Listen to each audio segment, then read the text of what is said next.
ما المشكلة؟ لما أنتم خايفون؟ كورونا، ألا تعرف؟ كورونا نغص علينا عيشنا.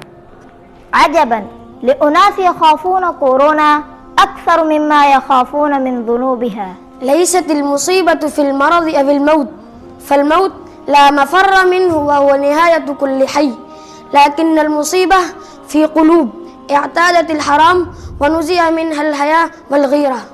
أشد من كورونا امرأة تشتري بيدها لباس التبرج لابنتها وتشجعها على لبسه ولا تهتم بحجاب ابنتها بحجة أنها صغيرة، وقد تجلس معها لتشاهد الأفلام والمسلسلات.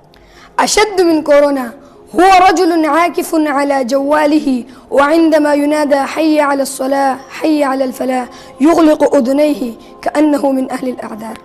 أشد من كورونا فتاة أعطاها الله صحة وشبابا وجمالا، ثم تخرج من بيتها بكامل زينتها وبحجاب يحتاج إلى حجاب يستره، وتخالط الرجال وتمازحهم، وربما تعالت أصواتهم بالضحكات والعياذ بالله. أشد من كورونا وكادر تعليمي يعلم أبناءنا كل شيء إلا التوحيد والسنة والإسلام. أشد من كورونا هو اعتياد الناس شهادة الزور وقول الزور وسماع الأغاني والمعازف والاستهانة بها في أفراحهم وجلساتهم واستباحة ذلك، وهناك من يستحي من إنكار ذلك المنكر والعياذ بالله.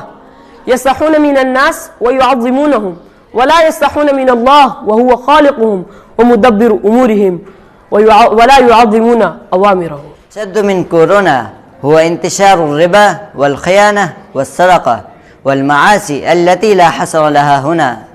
هذا والله هو كورونا، العقائد والأخلاق الذي يجب علينا أن نخافه ونحسب له ألف حساب. نخاف من أمراض الأبدان وموتها، ولا نخاف من أمراض القلوب وموتها، فهذه هي المصيبة الكبرى.